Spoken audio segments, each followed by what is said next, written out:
What's up, guys? Blunt Guts here. This is a Watch Over Realms video. So I wanted to go and do just a little skill breakdown for the banner that is coming up tomorrow. So we have got, where are you?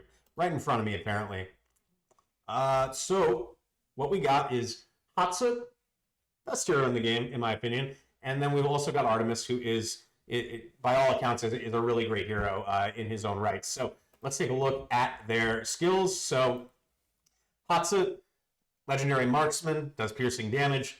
Basic attack, attacks 2 times, which is cool in a lot of places. She actually is pretty decent in sticks if you're struggling there. Her ultimate plays into that as well, but attacks 2 times, dealing 50% damage to the target.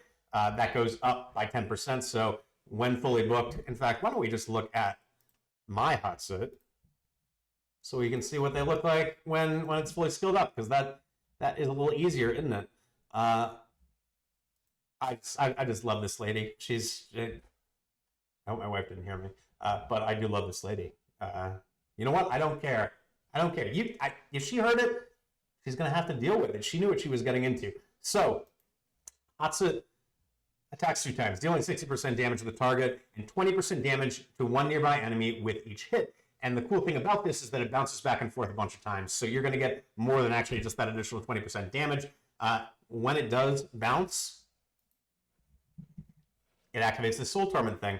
Attack bounces to one more target. With the damage of each bounce, I can't talk. Attack bounces to one more target. With the damage of each bounce increased by 9%. Each enemy hit also suffers from defense reduction. Boom. 30% defense reduction, which is really, really useful in a lot of areas in the game. As you get higher in levels, enemy defense scales up dramatically, and being able to take 30% of that off is just ridiculous, particularly when you pair it with something like the artifact that I've got on here, which is Idril's Gaze, which ignores 40% of the defense. So these things kind of stack off of each other. They synergize really, really well, I guess is what I'm trying to say ineloquently, so apologies for that. However, let's go back here. So the cool thing about this is that it starts off at 10% before you skill anything up. When you skill her up all the way, it triples. So you're getting minus 30% defense when those bounces go off. As far as I know, that is the highest defense reduction in the game as far as the debuff is concerned. There are a couple others that are around 20%. I know Torador has one that is 20%. There's some other ones in there as well that I can't think of off the top of my head, but I don't believe anybody has anything higher than 20% except for Hatssut. So that is pretty phenomenal, especially considering that this is kind of like an afterthought in her kit. This is like not the feature. What is the feature though is the ultimate here. So you can see when it's fully skilled up, it gets down to 700 cost, which is super low, especially when you consider the fact that it does just bonkers damage. So it does 230% AoE damage every 0.3 seconds, so that's more than 3 times per second, essentially, and it lasts for 4 seconds. You are getting, 3 seconds is 2,300% damage, so you're going to get, I think it's about 3,100% damage when it's fully skilled up to 5 enemies. That's insane. If you are lucky enough to get her awakened all the way, the A5, 1 more second on top of that. So you're at almost 4,000% damage to 5 targets in the immediate area. Her damage range is essentially the same as Dolores' range, if you think about that, or Constance, or hell, Sadie has the same kind of like cross pattern that you put her down. Hatssut's damage works the exact same way. So it's very centered around her, but it also, the ends of those crosses you can kind of play with that. There's a couple of interesting things that you can do in Nightmare Faction Trials, for example. She can hit both sides, both lanes at the same time when you place her in the middle, which is kind of overpowered, honestly. It makes that faction trial, which is one of the hardest, a lot easier if you do have her. So that is just one place that you can use her. Really, really great. I just want to show you guys while we are doing this, I do use her in a number of different places. I'd say in Arena very often, but she is a big part of my Gear Raid 2 team. And I have been using her this way since I had basically no gear on the account.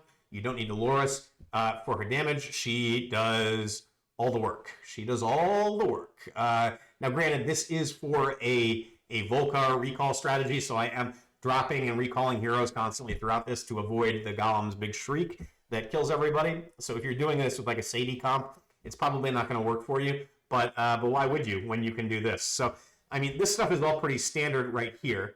But what you're going to see is normally what you need to do is bring in a Dolores in order to enable like an AoE mage like a Vierna or a Comet. But even as I'm talking about this, you can see she just dropped everybody. All of those enemies that are normally so hard to kill, she just pops them real quick. And we're going to go, this second set is the hardest one, right? This is where people struggle a lot of the time. You've got 8 enemies, so it's actually going to exceed her target cap, and yet, boom, all gone. Now, I know that I've got Power of Dominance on. I'm telling you right now, since I had much worse gear, I have been running this exact same strategy. And Hatssut has been my solo DPS there the entire time. It makes it so much easier. She's only 12 costs. You don't need to drop Dolores either, so you're saving just a bunch of costs. When this is normally a very tight run cost-wise, she makes it a lot easier. So she's phenomenal in that way. And as you can see, we are just about closed up here. So that is my Gear Raid 2 run. I'm going to show you what she can do in Gear Raid 3 as well. But let's take a look at Gear Raid 3. And here we go. So I hope that I set this up right. I feel like this run is something. There's something that can go wrong relatively easily in this, and you'll find out right away. But pay attention to the right. I'm going to drop down Hatssut there. There she is. She's going to pop that guy right there. We're just going to recall her, and we're just going to cycle her in and out. And I know a lot of people like to use Idril as kind of like the main DPS. They don't have Hatssut. It's much easier to do it the way that I'm doing it right now. I can tell you that. I mean, Hatssut is an MVP right there. The fact that she has this invisibility that enables her to be plopped down and then not get hit by that enemy that has the AoE right where she's standing, the one that spawns there, is pretty incredible. So we're just going to keep rotating her in and out. And then we do drop down Idril at a leisurely pace. And Idril is going to do some work here. There's no question about it. But we don't necessarily even really need Idril. We'd be able to do this without her. Idril just kind of makes it a little easier. She gives you a little buffer, I would say. That's how I would describe it. But Hatssut is doing all the work, and you can see that skill and action right there. I wish I could still click on her, but I can't. I already used the energy, or the stamina, excuse me, so we're not going to do that. But you can see how effective she is. I realize I didn't go over the invisibility piece, so we're going to go back over there before we hop on over to Artemis. So let's go take another look at Hatssut real quick. Finish going over her skills. I just got so excited. I love my Hatssut so much. So let's see. Here we go. Ghastly Stealth. So this is really cool too. More of a utility thing, although the attack bonus is nice. But when deployed, gains invisibility for 40 seconds. Meanwhile, each kill increases attack by 5%, stacking up to 5 times. So that's 25% at max and lasting for 10 seconds when it's fully skilled up. So you are essentially, if you can continuously kill things, by the time you kill 5 of them, you are going to be at 25% increased attack base, which is awesome because she is a marksman. She does have relatively low base attack. She's a little under 3.8 thousand. So yeah. Really love my Hatssut lady. I would say Soulbound Arcana is my favorite set. She's got a low cost ultimate. She uses it a lot. Although right now, really when anybody uses an ultimate, you're getting that bonus. So she doesn't need to have it low to be effective, but it is really cool that way. The attack on this build is a little low, if I'm being honest, but anyway, I love Hatssut. I think that she is just so useful in so many different areas, and if you don't have her, this is going to be your best opportunity to get her, so I would recommend that you pull. But Artemis, really cool looking hero is the first thing that I notice about him. I really like the whole Plague Doctor thing that he's got going on. This beak mask thing is super creepy, and I love he's got kind of this like Deadshot thing in his eye where he's only got one glowing red eye. It's like he's like half a Terminator basically. So he is a healer. He's also a damage dealer, but only during his ultimate.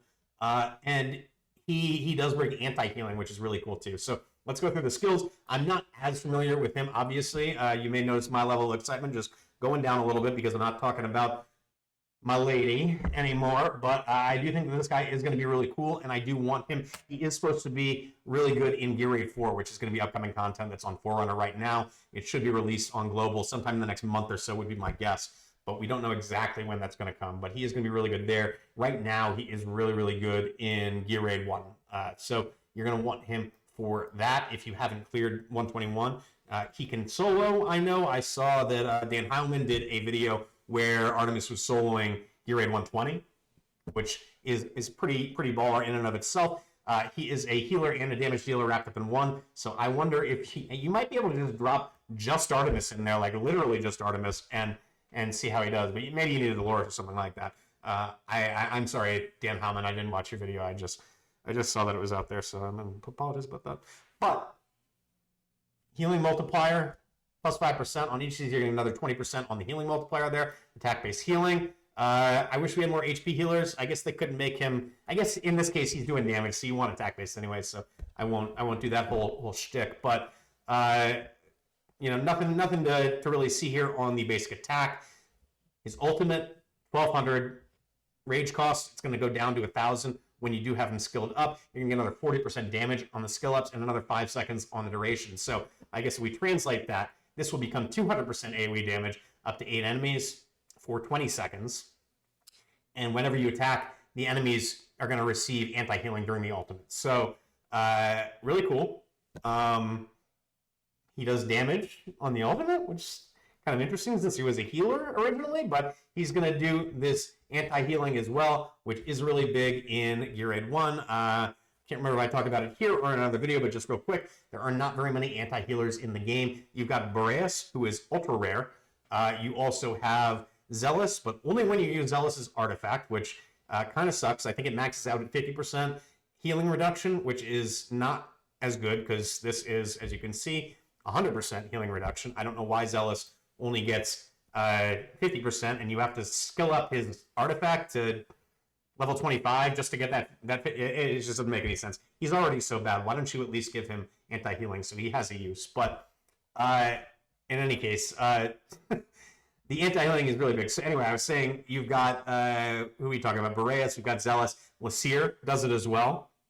I think Lasir, of the more common options, is probably your best bet.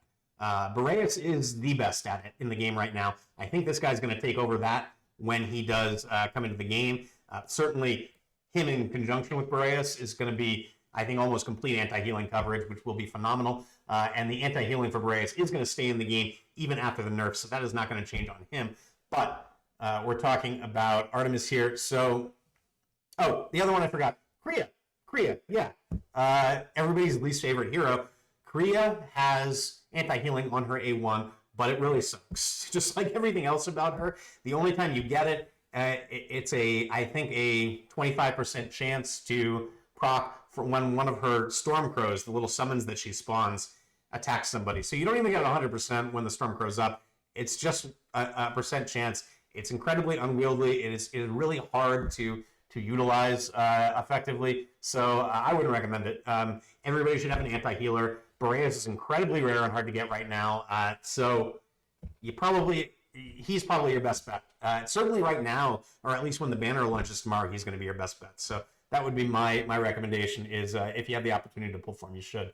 But yeah, this is where he does his damage. He only does damage during the ultimate. He also has this talent. When healing allies applied with Blood Craving, restores 2% rage. What is Blood Craving, one might ask? Increases the healing received from Artemis' basic attack by 30%. That's pretty cool, especially if he is ever focusing, like, say, a defender or something like that. He's going to get a boost, or the defender is going to get a boost to the heals received. I'm wondering if you could do that in conjunction with the name escapes me, but there is a defender artifact that increases healing received. I wonder if that's additive, so you can get 50% extra healing on that. Could be cool. Might be some content where that might be relevant in the future. So, Revitalizing Shot is his passive. During the ultimate, heals up to 3 allies around the target with 100% healing multiplier upon hit. So if you remember, his ultimate, he is attacking enemies as opposed to healing during that time. So if you do have, say, fighter units that are clustered there, he is going to be able to heal them as well, which is awesome. I don't know what the range is on this. It's around the target, so he is ranged, so if he's attacking somebody far away, this might not be the best, but I don't know. We'll see. We'll have to see. So anyway, during the ultimate, heals up to 3 allies around the target with 100% healing multiplier upon hit. Basic attack prioritizes enemy targets during the ultimate, unless there are only allies in range. So I guess you can heal your allies. If there's nobody else, you can still pop this ultimate to top everybody off. I don't think that you would want to do that, but it's an option, which is kind of nice. I do think that that's like a nice little kind of nuance that they throw into his kit, which is cool. And then he has a auto skill, periodically locks onto allies, excluding the hero, and throws Sanguine Toxin on them. When hitting a target, applies Blood Craving to nearby allies, heals them with 120% healing multiplier. So he's going to do this AoE Blood Craving, which is going to increase their healing received by 30%. Yeah, that's pretty cool. Every 30 seconds. How long does this last? I guess the cooldown goes down to 20 seconds. So this is going to be about 50% uptime, which is pretty awesome. Pretty awesome. And every time he heals somebody with that Blood Craving buff on them, he is going to restore 2% rage himself, which is going to help him cycle around to his ultimate war, which is going to help him get the Blood Craving thing out again. Yeah, it's just going to cycle on itself more and more. So pretty cool. I think he's going to be a fun hero, and he is certainly unique. In these kinds of games, I do think that any kind of unique kit is something that is worth going for. If you are early game and you do already have Hatssut, I don't know that you necessarily need to go for this guy. He is probably, like I was saying, going to help you progress in a lot of areas in the game, and he could become very important for Gear Raid 4 coming out soon. So certainly not a bad idea to pull for him, but that I'll leave you decide that. Of course, if you do want my more pointed advice, you can go to my You Should Summon video, and if that's not a spoiler for what my advice is, then I don't know. I think you should just maybe rewind and re-listen to what I just said. So in any case, guys, that's going to do it. I think I spent a lot of time on Hatssut and not as much on Artemis, which maybe is not why you came here, but sorry. I love Artemis. I don't know if I like Artemis. I'm not sure that I'm quite there. I'm not quite at love yet on Artemis, but I am there on Hatssut. Hatssut is amazing, and I do love her very much.